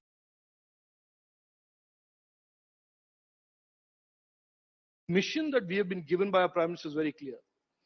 There is this huge opportunity of $1 trillion digital economy. We are halfway there. We want to get there by 26. AI, these are all big pieces of that. 7 days a week, 360.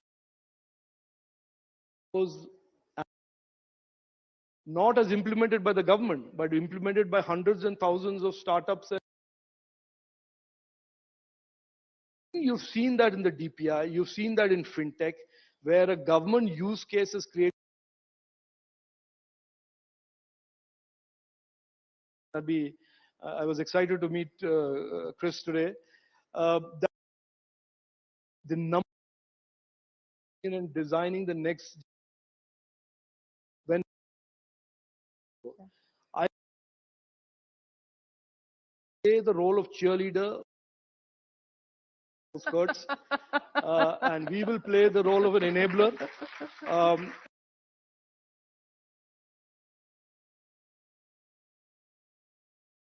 And young Indians all around the country is going to take us over the top and make us the third largest economy soon. We'll of that cheerleading, but let me end by asking you, you gave us examples of what the government has been able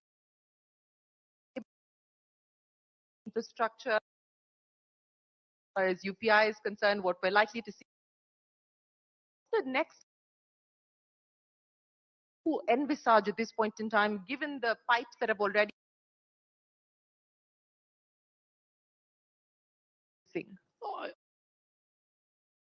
A significant acceleration of the digitalization of our economy. MSMEs today that have had a patchy record of digitalization are going to now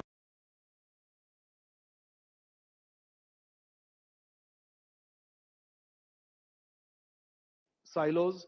You will see a very government type of digitalization. And I think the India DPI story is just going to get better, bigger, with more and more opportunities for startups to innovate around that India DPI. It's not a static situation. And smart.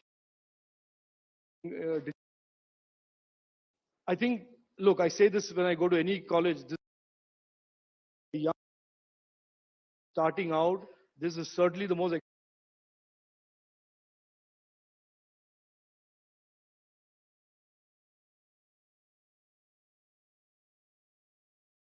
use the opportunity and do good.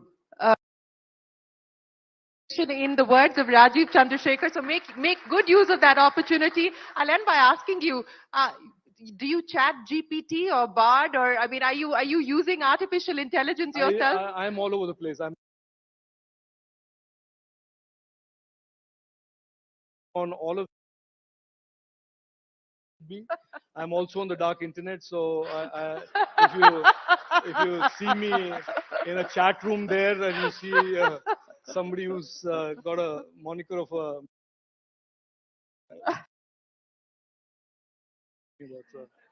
Omnipresent Rajeev Chandrasekhar. Ladies and gentlemen, a big round of applause. You to just stay on for a couple of minutes more. We have a big reveal coming up. Chandra, over to you. Full session. So,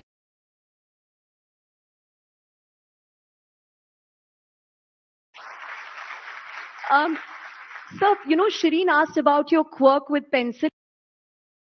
There's a unique clock in your.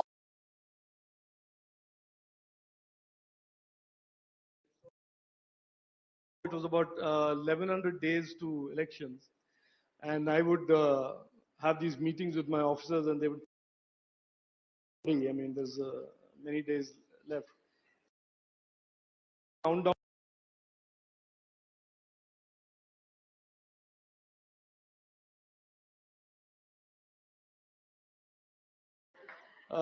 Before the time runs out, and you guys obviously can stay on and for ever and ever.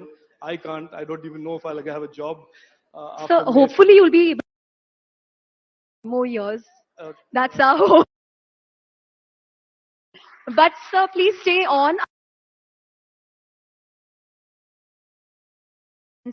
Palo Alto Network.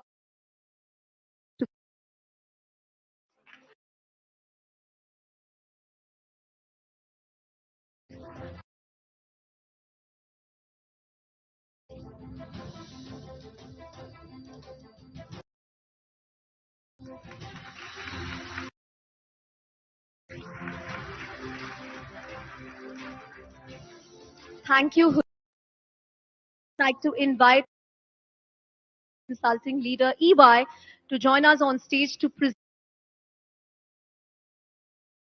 potential to catalyze change.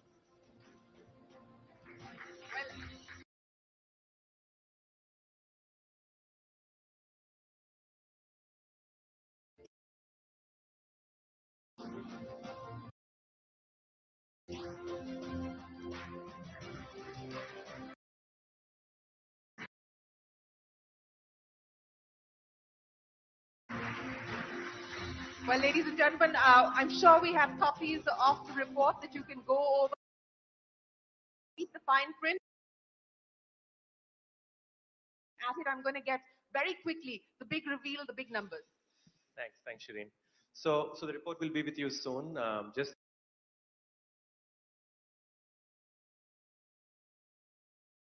50 execs across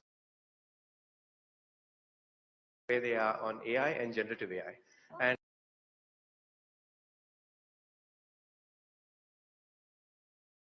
where is going to come from, how the technology will evolve, what are the use cases, but the flip optimism. Right. Optimism on how to use this technology. Right. Right. Thank so you. that's Sorry. just Continue. one more. Yeah. And then, like Shireen said, the big reveal really is deep dive of this technology of India. Our findings are that by 2030, it will add almost 1.5. So really, do give us feedback after you read it. Wow. That's one final thing. We have Chris Miller all the way for autographed copy of his book. I know you've read his book, but this is one for keeps at your office, along with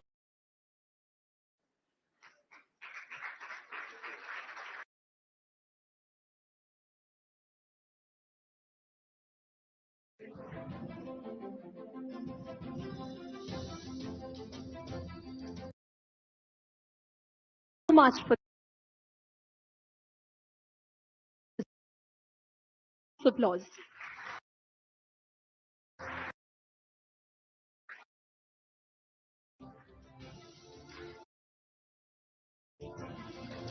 That was one riveting session, ladies and gentlemen. We would like to once again thank the Honorable Minister for being here despite his demanding schedule and taking time out for the Global AI Conclave. Thank you so much, Minister.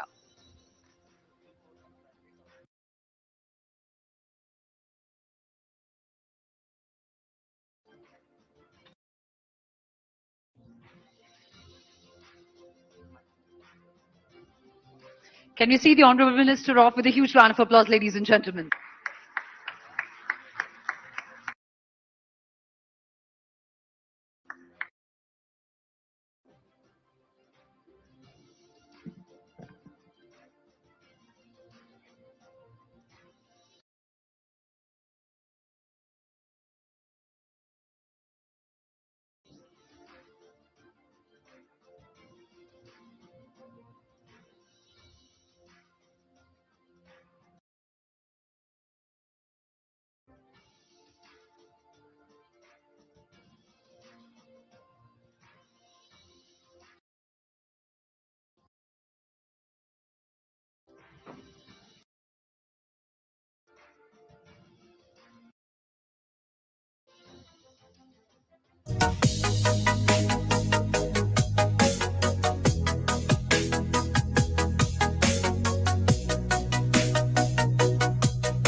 and what areas then we need to build guardrails for. So I very much look forward to sharing his perspective back at Microsoft in the United States. Great. Sindhu? Yeah, first of all, it's great to be here. And I think everything that we've heard clearly shows that we're right in the midst of forming and norming everything around AI. And India is at the center of everything that we driving forward. And I think this conversation on responsible AI nicely builds upon what the minister already talked about. Super excited about the topic and super excited to hear everything what the minister had to say. Right. I'm going to come to responsible AI in a second. But Mary, I want to ask you for some inside information. Nothing to do with your stock price. But, I read a very amusing story. I think it was in the New Yorker, which said that in the midst of all this OpenAI crisis, Satya Nadella was updating you guys about, the World Cup match and scores. Can you tell us a little about that? Well, I read that New Yorker article too. I'm guessing we might have had a little something to do with that. I was getting ready to go in the United States for the Thanksgiving holiday when I saw the news about Sam Altman, and I immediately said, oh boy, my boss, Brad Smith, just lost his holiday. There goes my Thanksgiving. Yes, he lost his holiday, and I immediately started to think, geez, and my background is as a lawyer. I was the deputy general counsel for all the engineers, and I was like, their intellectual property lawyers are probably busy. The merger and acquisition lawyers are probably busy. The antitrust lawyers are probably busy. The HR lawyers are probably busy. So my understanding is that it was a very hectic weekend. And into the first part of the week, I think it is quite true that the Microsoft executive team, including Satya, was as surprised as anyone. And I think the reports that Microsoft learned of this only a few moments before the media were accurate. However, I think, we regrouped very quickly. We reached out to then the interim president, who was president for a weekend, to offer our support, and then immediately worked with Sam as well and his executive team. We were in close touch with their head of global legal policy all throughout the weekend and into the wee hours of the night and the morning to really, broker what we all think is the best approach now, which is the CEO, Sam Altman, back at the helm, a bit of a different role, no longer on the board, but a stronger governance with new board members. And I think this is the best possible outcome. And it really, to me, it strikes me as, we talk about governance and it's the last thing anybody wants to talk about, And I always say governance is quite glamorous, It can be very exciting to think about governance. And this showed you how important good governance is in a company. And good relationships. Good relationships. Good news is you didn't let journalists sleep either that whole weekend. But moving on, we are having a conversation on responsible AI at a very interesting juncture. The US, of course, released an executive order. You had the Bletchley Park meeting, which the minister spoke about. The EU has released its own regulation, a risks-based approach. And this week, you were in fact at JPay, where 28 countries adopted the New Delhi Declaration, where they said they would come up with an AI governing framework. What, in your mind, constitutes responsible AI? And what kind of responsible data practices can be used to train AI systems? Perhaps Sindhu to start. Yeah, sure, Chandra. I mean, before we get into responsible AI practices, I just want to take an example, a completely different example than probably anything that's spoken about today morning, right? In the area of science. So let's look at how in the area of science today we've kind of leapfrogged with generative AI in terms of how very quickly you can discover new molecules and way in which you can discover new drugs. You can really find out how molecules react. You can find out how proteins fold. And today scientists have the possibility to very quickly identify new ways in which they can take drugs to market. Now, what is also happening is if you just look at things that can happen on the other side, right? I mean, there's the plus side of Gen AI is you can go across various domains. It's not just about one domain that we're talking about. So suddenly a scientist now doesn't have to put on his hat of the usual practice of, okay, here's my hypothesis, here's the data. Now let me look at how I'm going to run those experiments and get those analysis. But he's or she is the one who's actually determining and processing and analyzing how those AI models can look at his research hypothesis and drive her analysis for many of those. But the same thing, if applied without the right set of responsibility, could very quickly, those same AI models could be trained to turn medicine now into a bioweapon, right? So that's kind of the importance of why we need to be very clear about how we have the right set of guardrails in place. And to your question on data, having responsible data practices is the foundation when we talk about responsible AI, right? And the way in which we acquire data, ethical access of data, consent-based access of data, anonymizing the data, making sure that the data is clean and completely void of any kind of bias, making sure that the data is a considerable data set. It's not just about having a small data set, right? Because a small data set will have inherent bias built into that data. So having that right governance in place when you talk about access to data and making sure that the data follows that right kind of regulations becomes very important. Then we heard about having guardrails and regulations in place. Today, it's very important that, yes, we need to make sure that there is right kind of regulations, but it also needs to be done in such a way that we're still able to innovate, right? So the EU Data Act, which you just talked about, has a lot of risk-based analysis on how you would classify AI systems along the various risks. So having a very balanced approach in how we make sure that there's a good way in which you get the data, having the right guardrails in place becomes super important when we talk about responsible usage of AI. Right. Mary, you spoke about governance.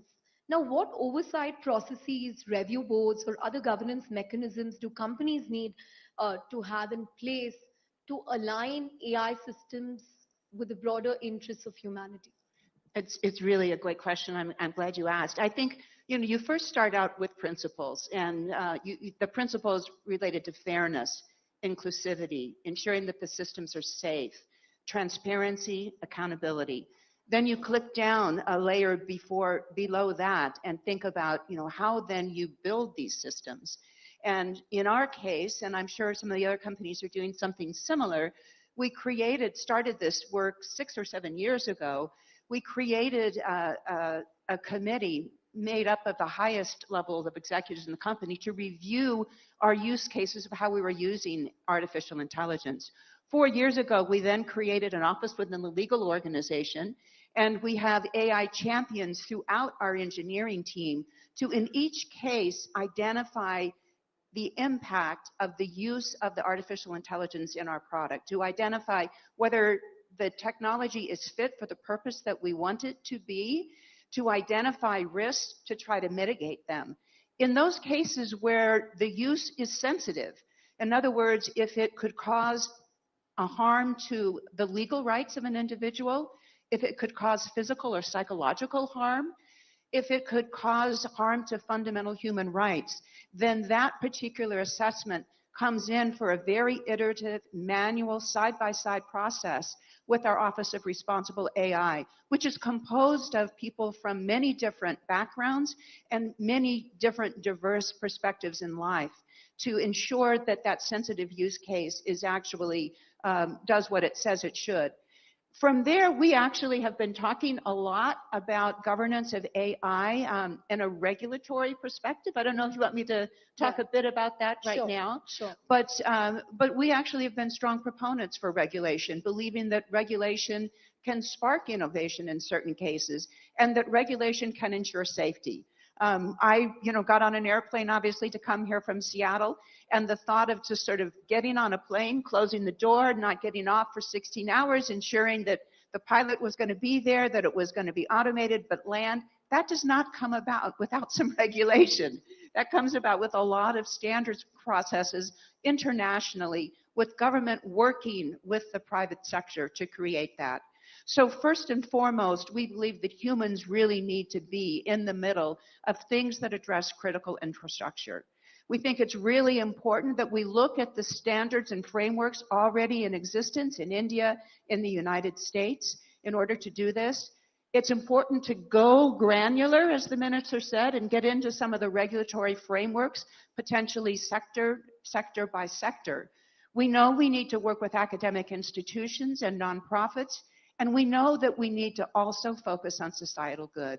So those are the frameworks, the 5 frameworks that we actually think about on a regular basis, and we were happy to talk about those in the UK, in the Hiroshima process, the G7, here at GPI as well. Right.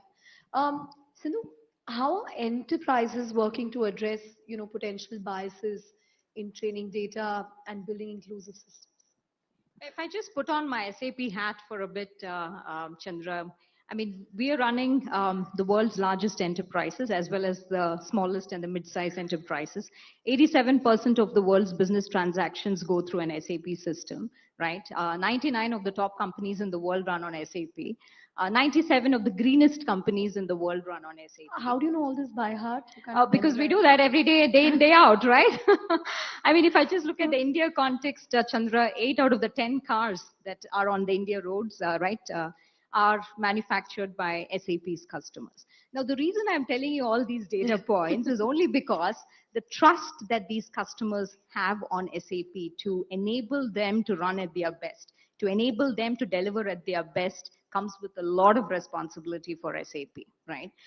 So going back to the point what Mary made as well, right? I mean, every AI process that goes into a lead to cash process or a sourcing process or a procurement process or a design to operate process that enables these customers to run at their best goes through a very well-defined steering committee and AI ethics steering committee. And this was not set up come Gen AI, right? This has been there for several years now. And this is even part of the core development process that we have, right? So it's not nothing out of the usual.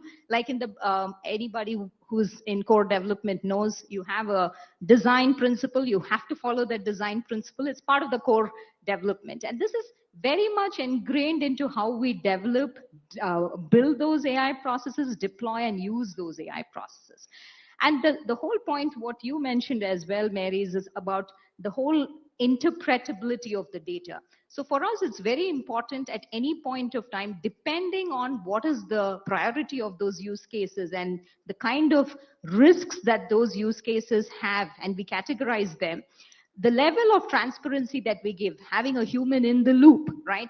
Making those decisions together with the human, where the human and the AI systems are working in tangent with each other, or human on the loop, where you still have control over the AI systems, but the decisions are still driven at runtime, at real time by the AI systems, or AI or humans over the loop, where the complete ownership is with the human. And that depends again on the use cases, the industries, the kind of the target scenarios that we are trying to achieve.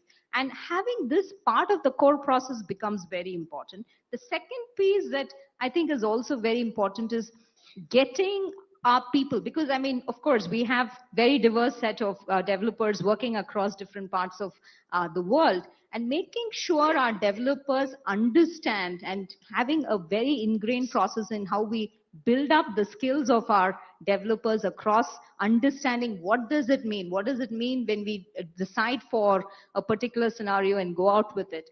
And also going back into the basics of what does it mean when you design a prompt like this, right? Or what does it mean when you look at data in a particular way? How do you visualize the data? How do you prepare the data? How do you storytell around the data? And so that education and the change in mindset of how you look at the potential, of course, prowess, but also the impact that these scenarios can have is also very important. Got it.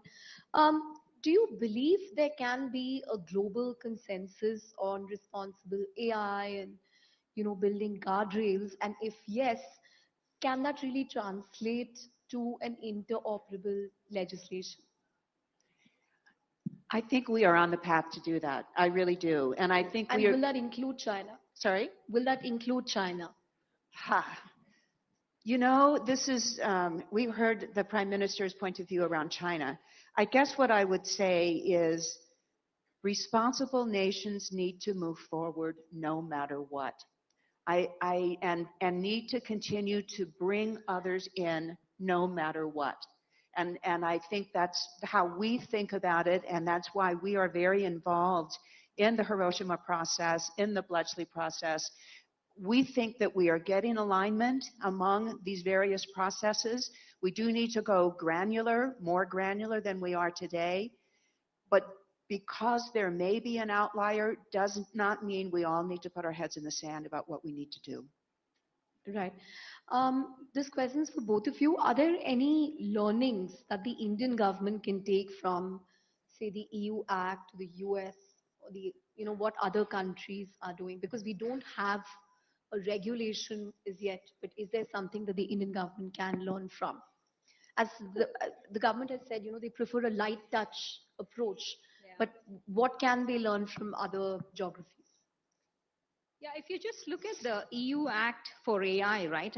Today, this is the most comprehensive legal framework that we have in place when it comes to AI, right? And when it, like I mentioned earlier on, it's really about looking at it, of course, from a risk-based approach and really looking at risks when it comes to the health, the safety, as well as the fundamental rights of individuals, right?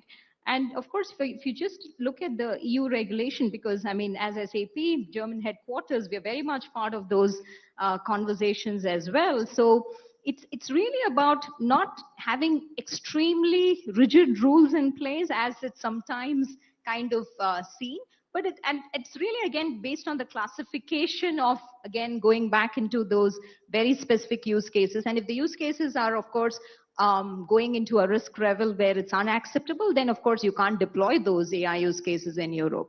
But if it's going to a moderate or low level risk, the only ask is to give that transparency in terms of an end user who is working with the content has the information that, hey, the content that you're working with is AI generated. And I think that's completely fair. And if you just look at it if you step back a bit and look at the US regulation, as well as if you look at the EU, I mean, what President Biden passed as the AI order, right? Executive order. I think it's the executive order, exactly. Yeah. I think the two differences that strike out is one is very EU-based, is very much focused on the citizens, whereas the American order is very much focused on how do you regulate the markets as well, right? And so for us, it'll be good to, here in India, to strike that right balance, I'd say, a hybrid model. I think Minister Chandrasekhar also alluded to that a couple of days back, where he said that our model will definitely be a hybrid approach between the two. And I think that's right, because it's important to have the guardrails in place, like I mentioned, but it's also important that we want to focus on those very innovative use cases that we want to put in place that's very specific to the cultural needs that we have here in the country, right? And the absolute needs that the citizens here in India have, be it in terms of addressing use cases for agriculture or education, or when we look at language translation or governance. So there's very specific needs that we have, and to have that have that right balance that we can strike between the two would be key. I have been so impressed with hearing about the focus on small and medium businesses here. So I think, that would be one way in which India might differentiate below the global alignment level in order to continue to incent small and medium business, for example. Yeah. Absolutely. Great. The other thing that I wanted to, ask you, Mary, was, we had Andrew Ng in the morning speaking to us, the AI pioneer. And if you look at views that people in AI have globally, on one side of the camp, you have people like Andrew Ng and Jan LeCun who feel like the fears about AI are overblown. In fact, Andrew's on record to say that, big tech is pushing for regulation all over the world to stifle innovation so that the government passes norms that, only licensed people can operate, and that kind of cuts out the smaller companies. On the other hand, of course, you have the likes of Jeffrey Hinton and Bengio, who are, who are kind of apocalypse now when it comes to AI. How would you address this criticism that, the big tech companies just want to keep the smaller startups out? That's why they keep pushing for regulation. Well, I think balance is the key. Always, always balance is the key. Yes, we are a big tech company, but we empower so many other companies through our open AI products and services.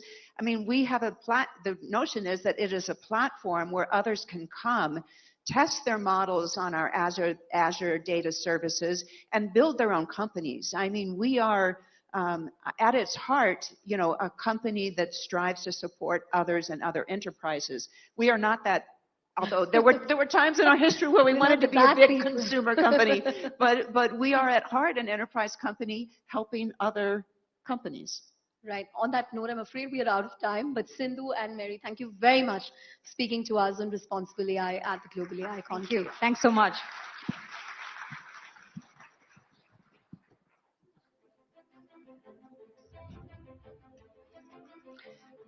Thank you very much, Ms. Sindhu and Ms. Mary, and also Chandra, for taking us through this session. Clearly embracing the power of AI responsibly is the way to go.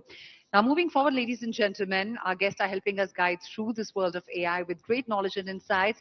And with that, it's time to move on to our next session, which we're very keen to present before you, because here we take you inside IIT Madras and what makes this institute an ecosystem that they have a deep tech haven. In fact, the IIT Madras Research Park has resulted in the incubation of 200 deep tech companies whose valuation today runs in more than 50,000 crores.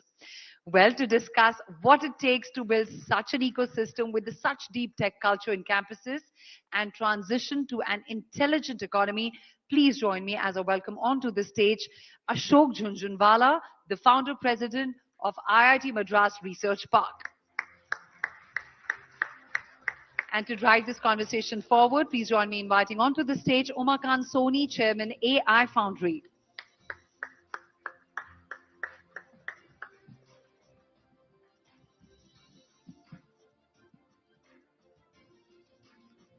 Really looking forward to an interesting conversation here. Over to you. Thank you. It has been a long day, but anyway. Well, with Professor Jhunjhunwala, I mean, he needs no introduction. I mean, he's somebody who guided us into this digital world in some sense with wireless telephony. And we thought that we will actually take a step back. And of course, from morning, we've been talking about LLMs, large language models, AI. Of course, we also have to take a bit of deep dive into this in that sense. We can remove an extra chair, actually.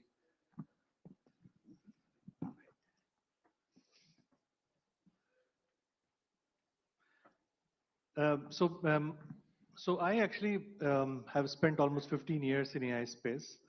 Started building one of very early AI chatbot companies out of India in 2009-10. It was super early.